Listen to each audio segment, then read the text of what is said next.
Hello, hello, hello. It is Regina Coley of reginacoley.com, where I help you empower your children, excel in education, and succeed in school. Today's training video is entitled Transitioning from Talented Teacher to EntreLeader.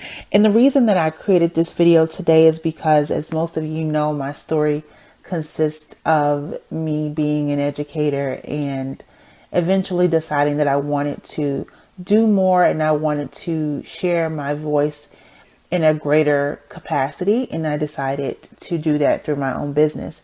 But one of the things that I really had to look at as I was making this transition was, what are some of those transferable skills that I had from teaching that would allow me to be a successful entrepreneur? And one of those things specifically was that I enjoyed working with children. And so for the past 8 years now that I have run my nonprofit organization, Leading Ladies of Legacy, and providing girls mentoring programs in schools and communities, it has been such a learning process for me, because I thought that all the things that I was able to just easily take from the classroom would just magically kind of work out for me in the business. But there was still so much that I had to learn about the nonprofit industry and about managing an organization and about becoming a better and stronger leader over those years. And I just wanted to be able to share that information with you today. If that is a transition that you are considering, there are quite a few things that I do want you to think about before making that transition. One of the skills that I had to look at was the dreaded lesson planning.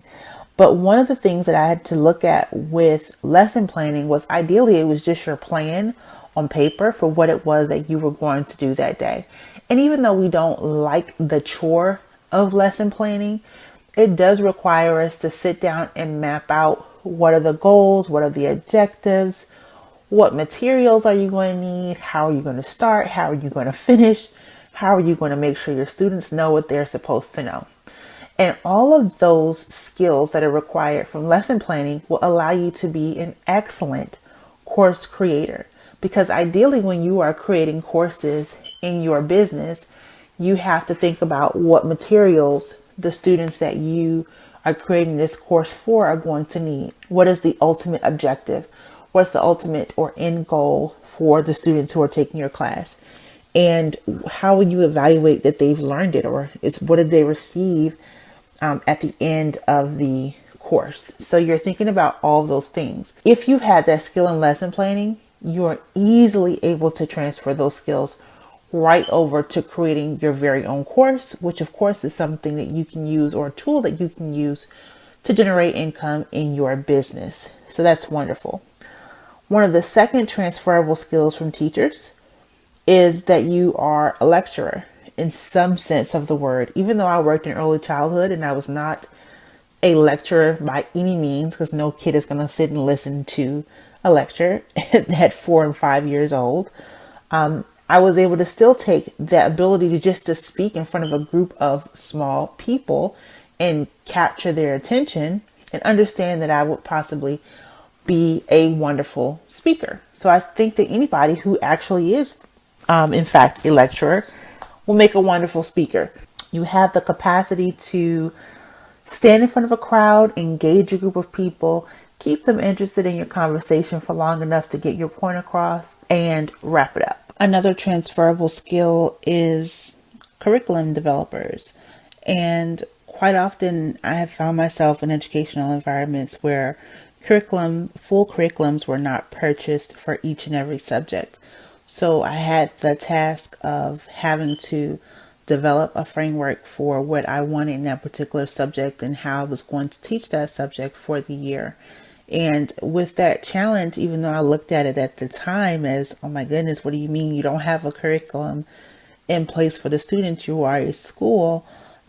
There were certain environments where I realized that's happening quite often, and teachers are naturally going to Teachers Pay Teachers and Pinterest, and we're looking for all of these ideas and we're gathering and putting together things. But at the end of the day, that ability to gather resources and information and write and draft and organize out a schedule of what that's going to look like is definitely the skill of a writer. So if you're looking to be able to take some of those skills from the classroom and things that may have looked like a challenge for you, but you were still able to overcome, you can use that skill absolutely to write and develop your own curriculum for your own program, if that is of interest to you, especially if you're still wanting to be an edupreneur, meaning you still want to work in the field of education, but just with your own programs and products. Most certainly a skill that is much, much needed. The next skill I want us to look at is those team meetings, the ones that you either loved or you hated. Your ability to just meet with a team, collaborate. A lot of schools are calling them professional learning groups. You're going to need those skills when you're networking and you're collaborating with other people, because even though you had your own classroom, you may have had your own assistant and your own way of doing things. In those team meetings, you were really listening to the ideas of others and saying, how can I take something that may be a strength of yours and implement that into what I'm doing? Or how can I help you if you are really struggling with something, share what's really working for me and be able to encourage you to take those skills or ideas back to your own work environment and challenge you to do and be better with your own group of people. And so I think that's ideally what networking is this ability to get together and to learn more about the people that you are wanting to work with, listen to their story, listen to their strengths and weaknesses, and decide how it is that you all are going to collaborate. We do that in such a way that is really succinct. And if you've done it right, you've had an agenda, you've had a very short period of time, probably while your kids were at specials, and you were able to quickly collaborate and draft up some wonderful ideas. It's also really great for business meetings. I mean, honestly, you're doing the same thing, drafting up an agenda, deciding how you want to work with somebody. What is the end goal? What do you hope to achieve with this? Really, really great for setting up collaboration meetings. Let's look at those professional development opportunities that you may have had or may have wanted to have in the school setting, which is leading your professional development. So if you've ever had an opportunity to stand before your entire staff or faculty and guide them through a workshop or guide them through some aspect of your job, you have the ability to teach and train in your own business. And so you were essentially standing before your whole staff and training them or sharing your expertise and sharing your knowledge, which is the same thing that you will do in your business. Is you're sharing your expertise, you're able to teach, you're able to train the people that are flocking to you or that are supporters of your business, and really helping them to fully understand more about a subject matter. And so if you've had an opportunity to do this, and even if you haven't, but you have always wanted to, or maybe you presented for your district, or maybe you presented for whatever, a workshop that was coming up, or a parent workshop, you have the ability to teach and train. I mean, ideally you are a teacher, so you know how to teach, but training is a little bit different because you're working with adults, and interactions with kids and adults is 100% different. So understanding that they require different levels of engagement and they definitely require different tools, it's still an asset to you, but it's one that you can definitely utilize in your EntreLeader business. The next skill that I want us to look at is scheduling and planning. So you had the ability, we kind of touched on this a little bit, to create your ideal day. If you've had that flexibility to say that I want to do math in the morning, I want to do social studies after lunch, I want to go outside for about at least 10 to 15 minutes, make sure these kids get fresh air, they get a break. You mapped out your schedule based on who it was that you were serving and how it was going to best serve them.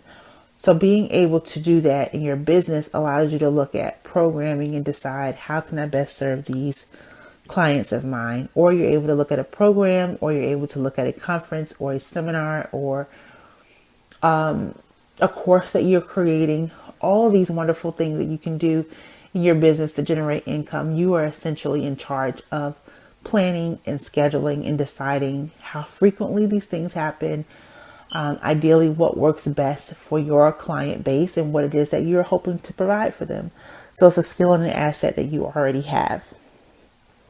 Next, I want us to look at those lovely, cutesy little class newsletters that you probably created on a weekly basis to send out to your parents to let them know what you were studying and what's going on at school. And perhaps if somebody was student of the week, or if you wanted to remind them that they needed to bring in materials for a project that was up and coming, you probably included it in your class newsletter. And you either had a print copy of this that went home in the kids' folders, or you had a digital email copy that you sent out at the end of each week. Or maybe even some of you got fancy, had a blog, and you were able to upload those things there. If you're able to do that as a teacher, you're able to do that as an entrepreneur, in creating e-newsletters and sharing that same information, giving people a sneak peek into your week and what's going on with you as an entrepreneur and what's up and coming, where can they take advantage of some wonderful resources that you may have available to them, and sharing just similar information, but just remembering with a different audience. And if you've had the luxury of working in the elementary school setting, you know all about having room parents, and how room parents are these lovely volunteers that come into the classroom and are at your beck and call if you need help with cutting paper and sharpening pencils and making copies and just whatever, organizing a classroom holiday party. Your room parent was the person or the liaison between you and the rest of the parents in your classroom. And so if you've had this opportunity to have a room parent, you're very good at delegating, which is really one of the most essential skills that a leader can have, because you cannot, learn this the hard way. You cannot do everything on your own. Even though you may think you're really good at doing it, or you're a micromanager and you want to do it all anyway, you can't. If you want to be successful, if you want to truly experience growth, or if you want to really experience what leadership is, and that's ideally building out more leaders, you've got to come to the conclusion that you cannot do it all on your own, and you're going to have to delegate some tasks to other people. So if you've had this opportunity to have a room parent, then you fully understand the idea, or the notion that, hey, here's some stuff that I could do, but if this person could also do it and do it well, that would free me up to do what I do best, which is teach, or focus on my kids, or focus on what's coming up next, because those small tasks can pretty much be completed by anybody. So understanding and recognizing that in your own leadership, I think is going to help you in your entrepreneurship journey. And the quicker you learn that, the better. Multitasking. Pretty much self-explanatory. If you can do it in the classroom, you are for sure going to need to know how to do it in entrepreneurship, because you're going to be doing 50 million things at once sometimes, and it's going to feel crazy, and you're going to feel tired, and you're going to feel exhausted. And even the people who are the greatest of balancers of time and task still tend to find themselves in this setting of just, whoa, I'm doing a bunch of things right now. So understanding how you found that balance in the classroom, you're going to need to find that same balance in your own business endeavors. And lastly, if you were able to coordinate PTA nights, back to school nights, and any other nights your school might have had, math night, STEM night, science fair night, you're really good at event planning, because at some point I'm pretty sure you participated, because if you're a leader, you probably were a leader at your school. You participated in putting those events together, sending home flyers, sending home communication to parents, getting people riled up and excited about it, getting your kids excited about participating, building up the suspense as the event was coming up, and then being fully engaged and just on when the day of the event was there. And so if you can do that in the classroom, you can be really, really great at planning workshops or seminars or conferences or any kind of face-to-face event or online event, and doing the very exact same things. I think sometimes we just feel this sense of overwhelm when we look at the word entrepreneurship, or we think entrepreneurship. It feels as though that's something that is brand new to us, and you hear terms like marketing and branding and personal brands and all this, and it feels like, well, I don't know anything about that. I don't know about conversion marketing and Google Analytics and all these wonderful things. Those are tools that you're using under those umbrellas, but we have to give ourselves credit for the things that we already do know how to do that we may not be giving ourselves credit for, or maybe just overlooking. As a teacher, you've done so much multitasking anyway. You're not only just a teacher, you're a nurse, you're a counselor, you're a comforter, you're a mom some days, your dad some days. And we remember what that felt like to be overwhelmed. I think every teacher has experienced teacher overwhelm, where it feels like I'm carrying this big bag of stuff to work every day. I'm doing things from 7 to 3:30, or sometimes I'm staying at school till 5 and 6 o'clock, just prepping for the next day, because you're so engaged in doing your job and doing your job well. And you understand that, teaching is one of those professions where you're constantly being evaluated. And as an entrepreneur, you're constantly being evaluated by the people who are either following you on your website or your blog or in your business, on social media, that are always questioning, watching your every single move, and giving sometimes unnecessary, but sometimes necessary commentary to you about how things are going. So knowing that you put forth that same preparation and excitement for your job because you had a passion for it, if you're looking to transition into an entrepreneur, you're going to have that same gusto, if not more, as it relates to your new business, because nobody understands fully the vision of what it is that you are doing like you. And so you're going to have to bring that excitement. You're going to have to bring that clarity to your business. But I, for one, want you to definitely give yourself credit for all the things that you already are doing as a teacher, or have done as a teacher, that you can absolutely carry with you into your journey as an EntreLeader. So that concludes our training session for today. If you have any additional questions or comments, or you want to get feedback on how this training was for you, please feel free to email me, regina@reginacoley.com. I would love to hear from you. I would love to hear how this is working for you, and to get more training videos, tutorials, and to just hear more around this conversation of what it really takes to build out your education-based business. Please visit reginacoley.com/community. I'll see you there on the next video. Take care. Bye-bye.